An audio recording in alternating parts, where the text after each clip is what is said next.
see green grass with cows grazing. You keep on this highway through small towns that have not physically changed in years. On your right is a barn that has been in the process of collapsing for over 50 years. You see farmhouses, more cows, more streams. Then you come to a more forested land, where you see a vibrant green golf course through the trees. Then on your left is a billboard that says, "Welcome to Gray Eagle. You have arrived." On your right is Gray Eagle Meadows golf course, office, condos, townhouses, cabins, acres of grass, daisies everywhere. Go a little further, public tennis courts on the left side, then over a bridge over Fraser Creek.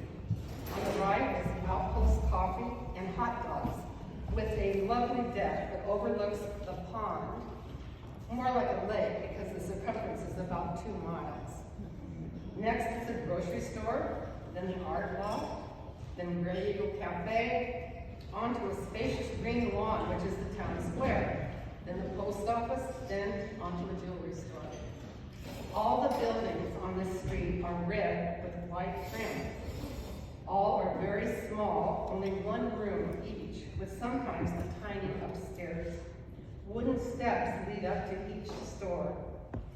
These stores line the main street on either side for about a block. On the left side is a jewelry store, a used bookstore, clothes, furniture, Pee-wee golf, horseback riding, flowers, real estate office, Millworks restaurant with its fabulous homemade desserts, then a shop stocked with apothecary jars filled with every kind of candy you can imagine. My favorite place. If you keep going on the street, you cross the bridge over the Feather River and on to Blairston.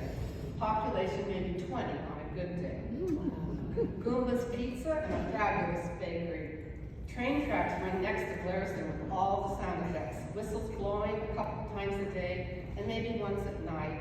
I loved it. I love to hear that sound. Tom and I found this magical place when we went on a 4-day vacation to get some rest after my surgery. Tom's mom and dad were taking care of the girls. We decided to go to Tahoe, easy to get to and beautiful. We picked a motel and never slept the entire night. It seems a rugby team had overtaken us in the motel. So we said, no rest here. So Tom drew a circle on a map for us, which would show as far as we could drive. And we ended up in Gray Eagle. For over 50 years, we spent our vacations there. We started at 2 weeks and went to a month. Tom spent 20 hours a day, and I'm not kidding, fishing. And I hiked and walked and read. And sometimes our girls got bored, but Tom and I felt we'd found heaven. Fast forward, many wonderful vacations passed. My sister and brother-in-law liked Gray Eagle so much they built a home there. Tom fished with Bill, and I spent time with Carol, walking and talking and eating. Around 2000, I was sitting in the condo looking out at the trees and watching the birds tending their babies in the tiny little birdhouses that a neighbor had built, and watching deer with their young. And I thought, I have this overwhelming desire to paint what I see. So I drove to Quincy, 25 miles away, to their arts and crafts store, and I bought a small tablet of paper, some Prang paints with a paintbrush, you know, the black ones, the little squares that you got in first grade. That's what I started with. And then I began to paint. And I just sat there and looked out my window and painted what I saw. And I painted and painted and painted. I couldn't stop. Everywhere I looked, there was such beauty.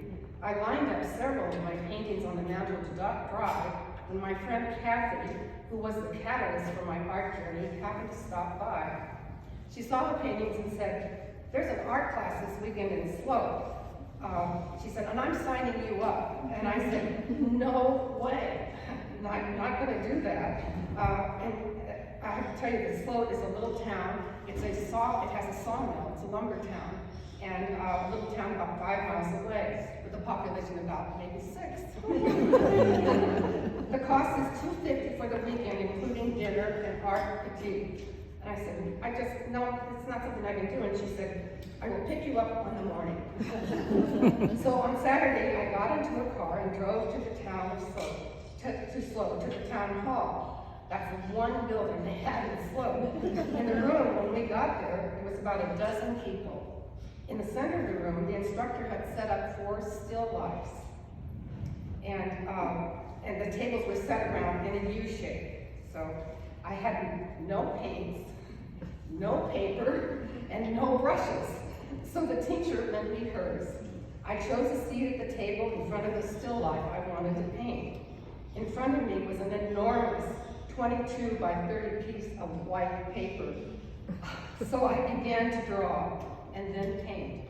I was scared, but I loved it. I just loved it. From there then on, already in my late 60s, I never stopped painting for the next 20 years.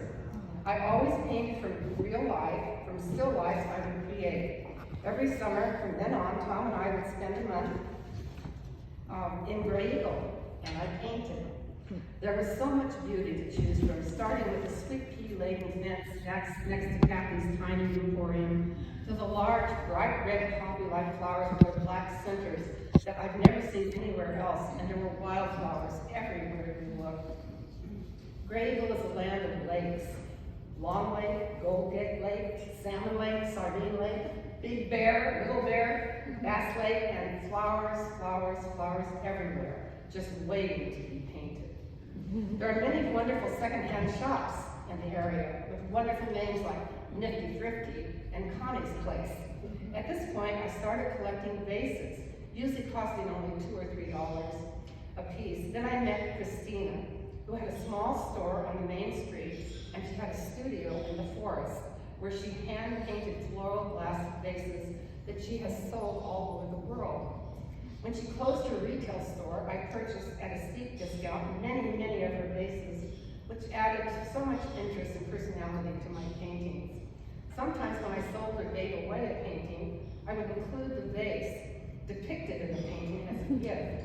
Before I found this treasure trove of exquisite vases, I often painted just a simple water glass filled with wildflowers nestled on a decorative kitchen towel. You see several of them like that.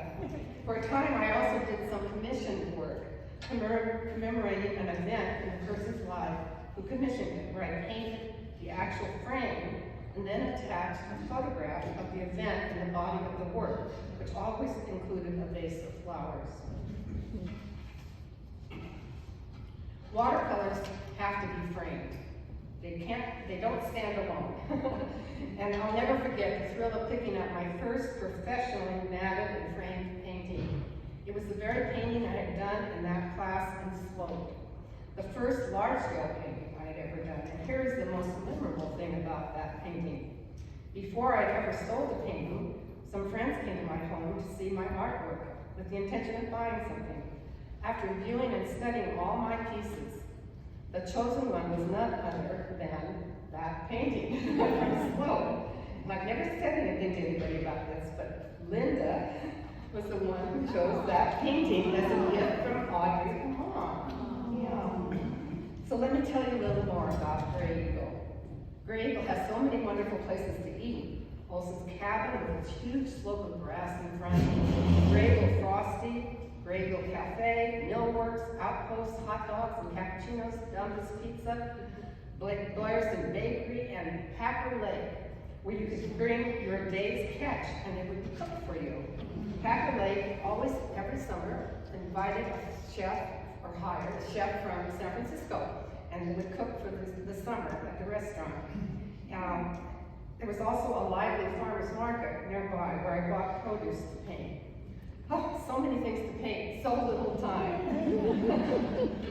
Tom and I always attended the church services held mornings over the cafe in the very beginning years.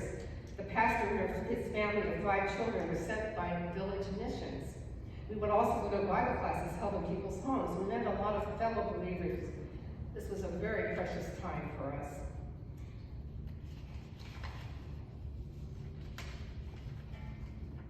You know, thinking back, take a pause and think back. And you know, we all know life is a journey, and you take it one step at a time. And as I look back over the last 50 years and the incredible blessings and guidance and joy that God has given me, I want to leave you with some verses from Psalm 73. Yes, I am always with you. You hold me by my right hand. You guide me with your counsel, and afterwards you take me into glory. Who do I have in heaven but you? And on earth there is nothing I desire beside you. My flesh and my heart may fail, but God is the strength of my heart and my portion forever. Thank you.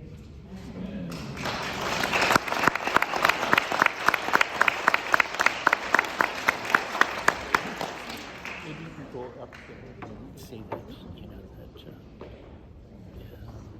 that she wants people to, Oh, please feel free to peruse some of